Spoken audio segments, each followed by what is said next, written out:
What's going on, everybody? My name is Wes Widener. I'm here. This is my first project car, and I'm going to kind of get into tearing everything apart and going through everything. And I just wanted to document everything so everybody could check out and be there along the ride. So today we're going to start. I'm going to rip out the rear differential, start to take apart the subframe. This is going to be a couple different parts. Today I'm only going to be taking out the rear differential. Then I'm also going to do a video on cleaning it out, welding that differential up, taking the rear subframe out, and replacing all the bushings. So this will just be a start to my YouTube channel. This is a brand new thing for me, something I've wanted to do for a very, very long time, and I'm super excited to get started.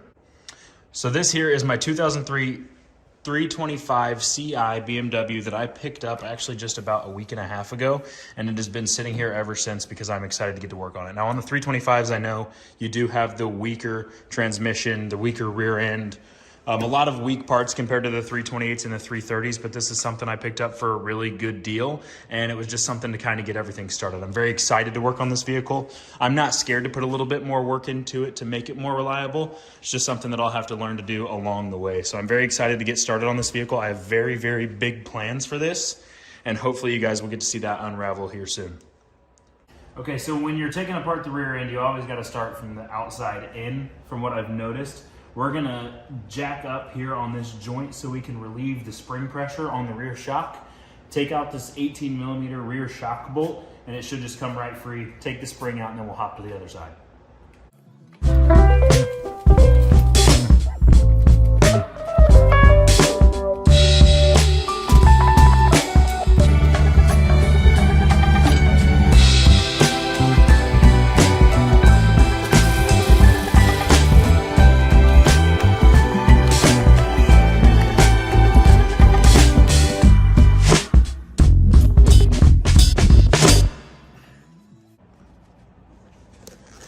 So this bolt right here has not moved in 21 years. So I'm actually going to put a little PB Blaster on it because it doesn't want to move at all.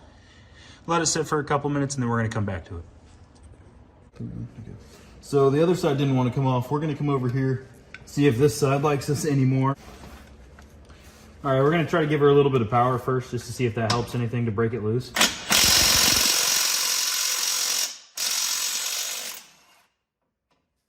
Got it, perfect, nice and easy. Now I'm gonna try the other side here in a couple minutes once we get this out.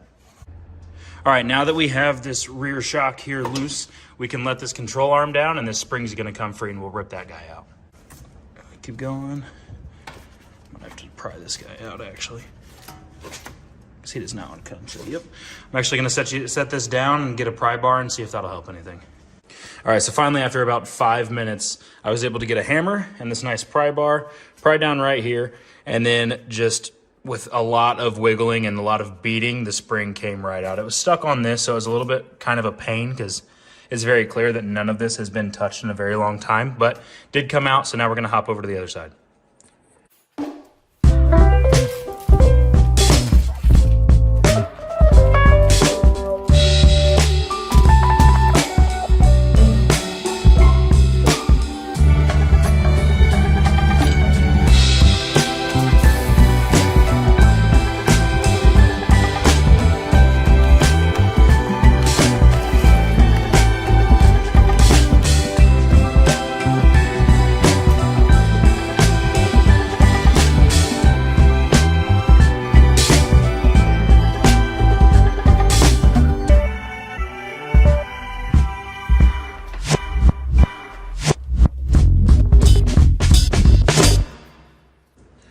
All right, so now just to prepare for the future, we're gonna go ahead and take out these two support beams for the exhaust up here. That way we can get this heat shield out. It'll make it a lot easier when we're going to take out the rear end and the diff later on, so we're just kind of prepping for that.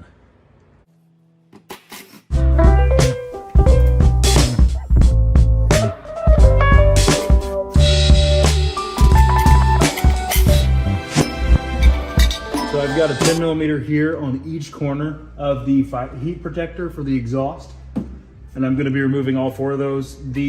There is an exhaust clamp that you're supposed to remove in the back, but this one is already gone. The previous owner had done a muffler delete, so I don't have to worry about that. It's already free. You can see it moving. So Gonna remove this and then hopefully yank it out. It'll be kind of a pain because all the rust and all this grime, but we'll hopefully get it out.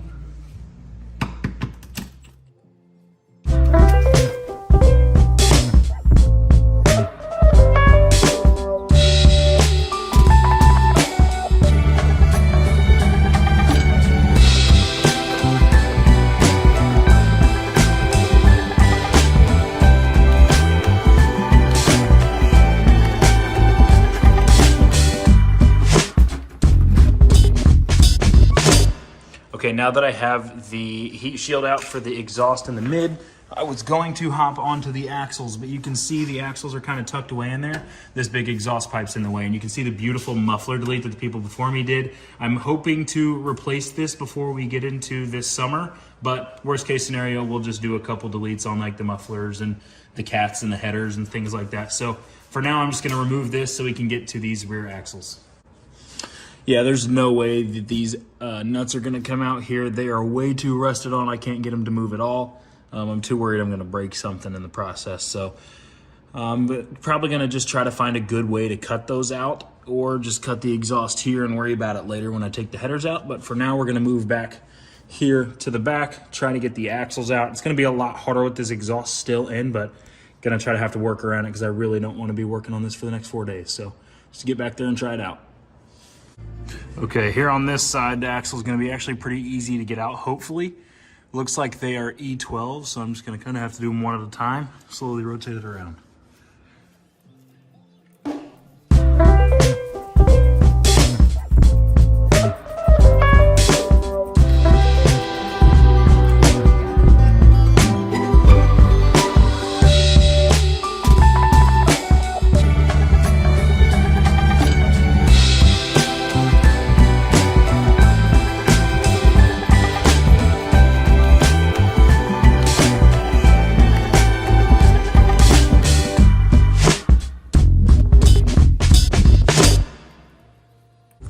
All right, so we have gotten this axle free, which is very nice.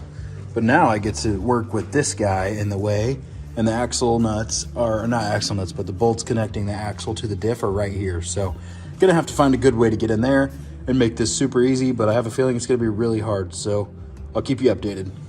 So after about 30 minutes of messing with this thing, a couple of the bolts were pretty much seized in there, so I had to get the big 1/2-inch breaker bar out, got them out. Exhaust was a pain in the butt, but that's okay. Got everything out, so now we're gonna move on to the next part. Okay, so now we are here underneath where the drive shaft connects to the differential. I'm gonna get these out, same bolts as before. Hopefully a little bit easier. I still do have this exhaust slightly in my way, but not too bad. I'm hoping these aren't too rusty to get out. Looks like I'm gonna have to do some serious wire wheeling and getting everything cleaned up, but for now we're just gonna rip this out. All right, so I already got one out. It's a lot easier if you use this because this spins very freely. So I'm just kind of threading the bolts on and then getting it rolling.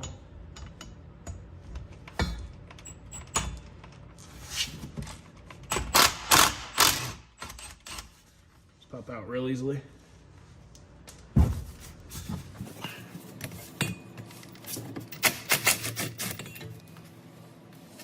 Looks like one more.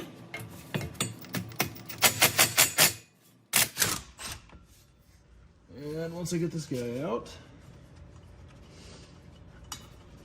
differential is free. Once I get it done up there, of course, but you can see it'll just pop right out. Okay, so now we are on the underside. We have already gotten the drive shaft taken off of the diff.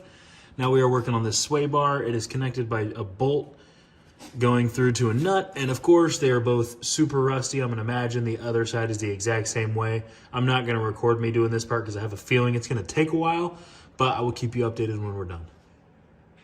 Okay, so got these bolts out here in the middle links for the sway bar, but now I have to do the end links, which you can see are kind of hard to access from the bottom, but up here at the top, I can get straight to it. So it should be really easy to get out. We're just gonna rip those out real quick.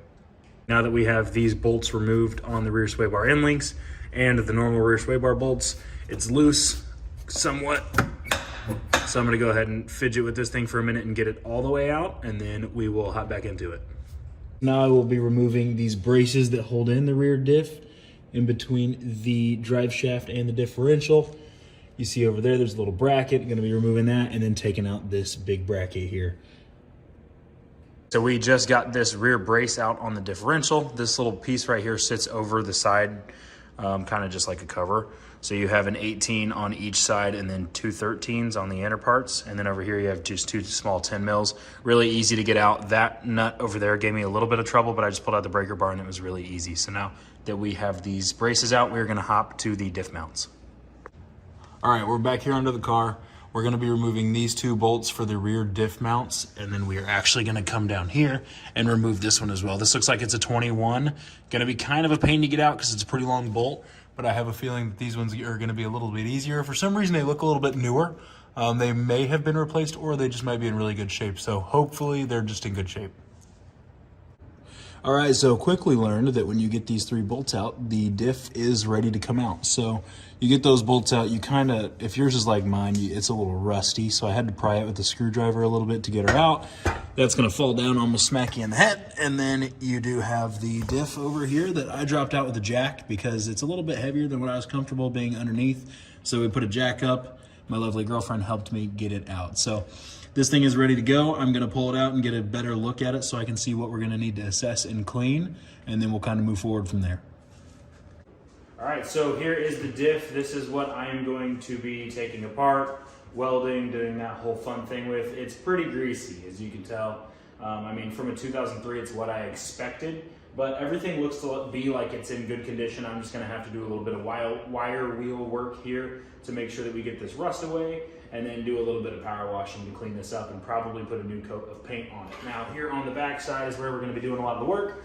I plan on my next video, I'm gonna go ahead and drain it, take this apart and show around on the inside, and hopefully have a bit of close-up footage on welding this. This is I believe, the 315 rear end, which isn't the best for the drift application that I'm hoping to put this car in, but it's gonna get me started, and that's all I really want. Hopefully down the road, I'll be able to go up to a higher gear ratio, make it a little bit easier to throw this thing around, but for now, this is gonna do the trick. So thank you guys for checking everything out. Hopefully you enjoyed watching and sticking along. I've got a lot more coming for this car, and I have really big plans, and hopefully it's gonna be really cool. So thanks.